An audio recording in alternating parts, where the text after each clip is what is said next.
Hai, semangat pagi. Apa kabar semuanya? Semangatnya harus tetap pagi ya, karena ini memang masih pagi. Jadi pagi ini rutenya kita pergi ke ladang. Jadi tadi malam itu tante bilang besok pagi kita pergi ke ladang, karena sayurnya banyak yang sudah mulai menua guys. Jadi ini ladang bulan lalu aku pergi dengan kakakku dan keponakanku ya guys. Dan bulan lalu itu belum banyak berbuah. Nah sekarang itu banyak buahnya guys, dan sudah bisa dipanen guys. Nah ini salah satu buahnya sudah dipanen oleh monyet-monyet.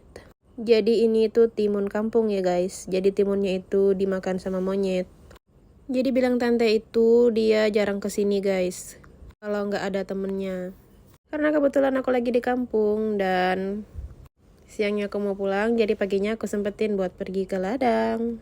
Jadi ini banyak banget om itu tanam sayur-sayur ya guys, terutama terong asam. Jadi om itu suka banget berkebun, dan dia tuh kalau berkebun pasti sayur dan buah-buah yang dia tanam itu pasti jadi guys. Nah ini salah satu contohnya, buahnya itu banyak, saking banyaknya itu ya ampun, sampai tua-tua.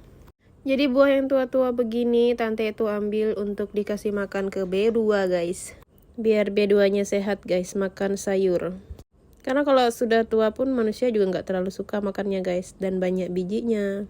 Jadi terong-terong ini sebagiannya kalau yang masih muda untuk kita konsumsi dan sebagiannya untuk B2. Biar mereka itu ada serat-seratnya. Jadi dikasih makan sayur guys. Nah ini banyak genangan air karena tadi malam itu hujan. Siapa di sini yang paling senang kalau di ladang itu pasti celupkan kaki ke dalam air. Jadi di sini banyak genangan air karena lagi musim hujan. Dan air di Sungai Jelau pun ikutan naik guys. Tapi di sini nggak banjir ya, karena agak tinggi. Paling banyak genangan-genangan air seperti itu. Nah ini kita lanjut lagi, kita ambil sayur. Di sini tante nyuruh ambil daun labu guys, karena daunnya itu cukup banyak dan bisa dijadikan sayur. Nah ini tante lagi nunjukin itu banyak terong yang enggak dipetik, karena kemarin itu tante kesini dia belum lanjut ke bagian yang sini ya guys, jadi banyak terong yang belum dipetik. Nah ini salah satu contohnya suburnya terong yang ditanam oleh om ya guys. Pohonnya itu kecil tapi coba lihat buahnya. Buahnya besar-besar guys. Karena ini terongnya cukup tua, jadi kita ambil aja buat dimakan B2 juga. Makan enak bilang B2. Jadi ini tante petik dan masukkan ke anjat. Anjat ke apa namanya ini ya? Atau lanjong ya guys. Lanjong atau lanjung. Kita tuh orang Dayak, terus kalau kita ngomong tuh harus ada kayak penekanannya gitu. Jadi kalau ngomong itu salah penekanan, salah juga artinya guys.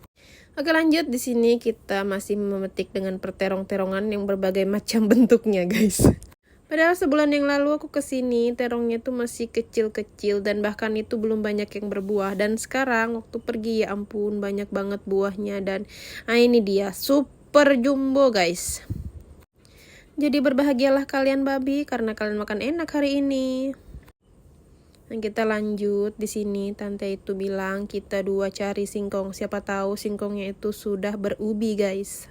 Sambil tante lanjut cari ubinya, kita di sini mau petik tomat cherry guys. Siapa di sini yang paling suka makan tomat ini? Nah ini tante tadi itu jatuh ya guys, dan gak sempat ke-record. Ya meskipun jatuh dia bangkit lagi. Nah ini lanjut kita cari singkong. Tante itu gali seperti ini karena dia nggak tahu ya berapa lama sudah singkong ini ditanam. Takutnya nggak ada ubinya, sayang kan kalau dicabut, jadi kita gali seperti itu guys. Nah ini siapa yang tahu nama jamur ini guys? Ini jamurnya bisa dimakan apa enggak ya? Katanya itu bisa dimakan, tapi kita tuh nggak berani karena kayak belum pernah gitu makan jamurnya guys. Nah ini kita dikasih keindahan oleh para kangkung-kangkung yang sudah tua. Jadi bulan lalu itu waktu aku pergi ke sini, kangkungnya itu masih muda guys. Nah, sekarang kangkungnya itu bisa buat bibit karena sudah mulai berbuah. Nah ini kita petik kacang panjangnya dulu guys. Karena kita itu jarang ke ladang, jadi tante itu biasanya dia petik semua sayur yang sudah cukup tua dan bisa dikonsumsi. Karena jarang pergi ke sini ya. Sebenarnya tuh nggak terlalu jauh ya dari rumah. Cuman ya kalau pergi sendiri nggak ada temennya itu kurang asik gimana gitu. Jadi Om itu suka bertanam ya guys, dan tanaman yang ditanam sama Om itu rata-rata jadi terus guys. Di samping rumah itu juga banyak Om itu tanam cabai dan sayur-sayur yang lain, dan itu rata-rata jadi semua guys. Yang di rumah itu aja dia tanam di dalam polybag dan itu jadi dengan subur. Nah ini tante sudah mulai kebingungan karena penuh muatan. Nah ini kita lanjut lagi, dan di sini kita ketemu sama terong hijau guys. Sepertinya muatan kita sudah mulai overload ya guys. Nah ini sampai bingung sampai rumah nanti mau sayur yang mana dimasak duluan, karena semua persayuran ini sudah lengkap ya guys. Nah ini aku pikir tante itu bilang cukup aja sayurnya guys. Ternyata tante malah masukkan sayur gambas, atau bilang kami itu sayur kerwila guys. Oke lanjut, karena tante itu penasaran dengan ubi yang dapatnya tuh cuma sedikit, jadi dia tuh cari lagi guys. Dan ubinya itu muda banget. Sampai yang begini aja tante itu cabut. Ini goreng gak sampai semenit aja udah bisa dimakan ini ubi. Jadi di sini aku tuh gak ngebantu tante untuk gali singkongnya ya guys. Karena tanah yang digali juga cukup lunak, dan singkong yang tante cari itu juga gak terlalu banyak guys. Jadi sampai rumah itu singkongnya langsung aku rebus. Setelah itu aku goreng lagi guys. Tapi gak ada aku take videonya. Dan rasanya itu enak banget. Karena singkongnya itu masih muda terus empuk. Jadi aku rebus singkongnya itu, aku masukkan bawang putih, kunyit, dan sedikit garam. Terus kita goreng deh. Nah ini terong asamnya kayaknya digigit sama monyet ya guys. Karena sayurnya sudah banyak dan tempatnya udah overload, kita pulang guys.